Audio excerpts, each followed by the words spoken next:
Bertanya masalah ini Bu ya, kalau saya pernah dengar kalau misalkan katanya orang berzina itu dosanya tidak diampuni selama 40 tahun. Dan zina yang seperti apa yang dimaksud? Terus apakah bisa diampuni Bu ya? Maullah ya. Wassalamualaikum warahmatullahi wabarakatuh. Zina adalah dosa besar dan kehinaan. Zina adalah hina di diri dan hina di keluarga. Semua dosa begitu mudah hanya dihapus kecuali zina. Ada orang kafir masuk Islam namanya mu'allaf. Anak dan cucunya pun masih bangga kalau kakekku mu'allaf. Tapi seorang cucu akan merasa terhinakan kalau pernah punya kakek pezina atau seorang nenek pezina. Maka zina adalah hina dan hina dan hina. Dan tidak ada yang berzina kecuali manusia terhina. Sehingga susah melakukan zina kecuali manusia hina. Tapi biarpun itu adalah kehinaan, Allah Maha Kasih. Jadi wanita mulia itu susah berzina. Suatu ketika ada wanita Hindun. Hindun itu yang pernah menyuruh Wahsy membunuh Sayyidina Hamzah. Kemudian begitu bencinya dengan Hamzah, diambil hatinya lalu digigit. Akilatul Akbat, Hindun. Setelah masuk Islam diajak baiat oleh Rasulullah. Wahai wanita-wanita masuk Islam, berbaiatlah kau, berjanjilah engkau. Berjanji untuk apa ya Rasulullah? Perempuan-perempuan. Berjanjilah kalian untuk tidak menyekutukan Allah. Ya Rasulullah, kami berjanji untuk tidak menyekutukan Allah. Apalagi, berjanjilah kalian wahai wanita untuk tidak mencuri. Kami berjanji untuk tidak mencuri. Berjanjilah kalian untuk tidak minum minuman keras. Kami berjanji untuk minum keras. Berjanjilah kalian wahai wanita untuk tidak berzina.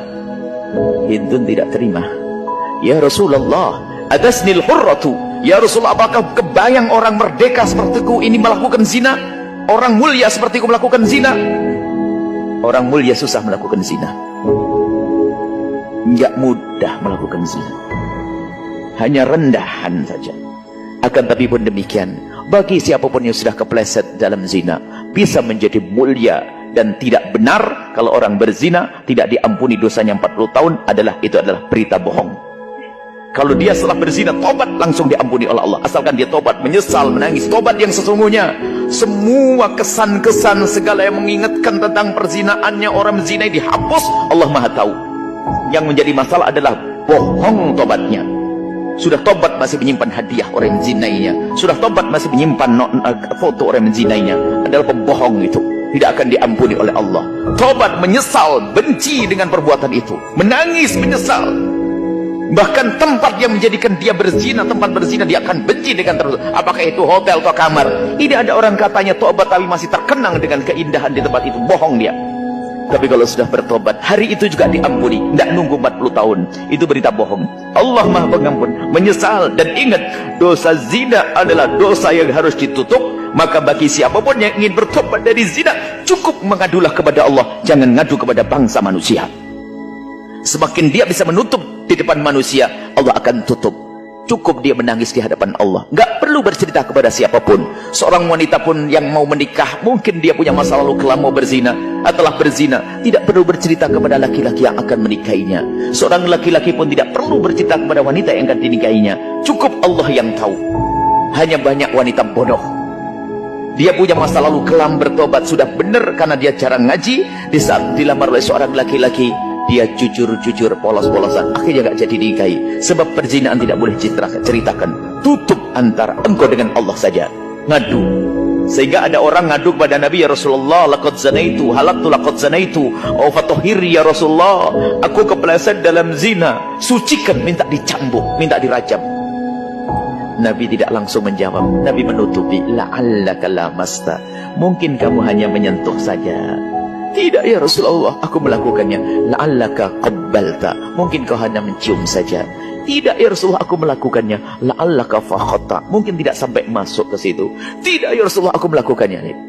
Sehingga para ulama bersepakat bahasanya tidak dianjurkan orang bertobat dari zina untuk ngadu ke mahkamah hakim, tolong rajam saya, cambuk saya. Tidak dianjurkan. Akan tapi kenapa? Itu ada sangkut pautnya dengan nama baik keluarga. Kemudian dia akan direndahkan. Susah baginya untuk berkumpul dengan orang baik karena sudah dicap pezina, dulu pernah dirajam dan sebagainya, atau dulu pernah dicambuk dan sebagainya. Kalau dirajam sampai mati. Akan tapi alangkah indahnya Islam, yang bertobat cukup tutup. Dan dianjurkan untuk hijrah ke tempat yang tidak tahu kalau dia pernah berzina. ke masyarakat yang tidak mengenal dia berzina, sehingga dia di sana tampil sebagai seorang yang soleh, seorang wanita yang solehah, urusannya dengan Allah Subhanahu wa Ta'ala. Maka hanya orang bodoh yang bercerita tentang perzinaannya. Semoga Allah mengampuni kita semuanya. Bohong, bahkan tidak benar riwayat hadis orang berzina tidak akan sampai 7 keturunan. Bohong, hadis palsu. Nggak ada itu, hadis palsu. Anaknya bersih suci kok disalah-salahin. Anaknya seorang pezina bisa menjadi waliullah. Jadi ini yang menjadi masalah, kadang-kadang berita-berita palsu seperti itu dihembuskan, maksudnya untuk nakut-nakuti orang berzina. Tapi kalau namanya palsu ya palsu, bohong ya bohong, nggak boleh, haram, dosa menyebarkannya. Semoga Allah mengampuni kita semua dan menjauhkan kita dari zina. Dan awas, jangan sekali-kali Anda berani membicarakan orang yang berzina. Kalau Anda tidak ingin keluarga Anda tertimpa musibah yang serupa. Kalau Anda mungkin Anda punya kawan dekat dan dia bercerita tentang perzinaannya, Anda tutup. Bahkan Anda pun tidak boleh cerita kepada istri Anda. Karena apa? Pribadi. Mungkin dia telanjur curhat kepada Anda seajari dia. Jangan cerita ke siapapun. Dan Anda pun amanat tidak boleh cerita kepada siapapun. Kalau Anda membongkar aibnya orang tersebut, Allah akan bongkar aib Anda. Bahkan sebagian riwayat, tidak ada orang yang membuka aibnya seseorang kecuali dia tidak akan mati kecuali diuji dengan aib yang serupa. Hati-hati urusan perzinaannya. Sekarang ada orang yang sambil ngaji menggunjing pezina tetangganya tadi. Na'udzubillah, jaga mulut Anda, jangan menceritakan orang yang berzina. Bahkan berusahalah Anda untuk sedih.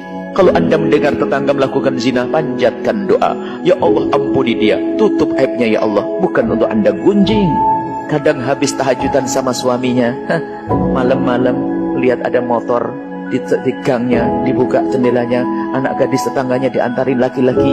Sang ayah bapak ngomong, Ma, si itu pulang diantar laki-laki. Oh iya, sudah sama ibunya dulu juga begitu. Tahajudan menggunjing orang. Na'udzubillah, hati-hati ahli ibadah, tidak pakai ilmu, neraka juga itu nanti. Semoga Allah mengampuni kita semua, menjauhkan dari zina. Yang pernah kepleset dalam zina, memang zina adalah hina dan hina, maka karena zina hina dan hina, ayo entaskan diri Anda. Yang pernah kepleset dalam zina, tutup aib Anda, minta ampun kepada Allah, hijrahlah kepada tempat yang mulia. Allah Maha Pengampun. Kalau sudah Allah mengampuni, beres semuanya. Tidak akan diungkap lagi itu kisah perzinaan di akhirat. Kalau seorang hamba itu tobat. Allahu a'lam bishawab.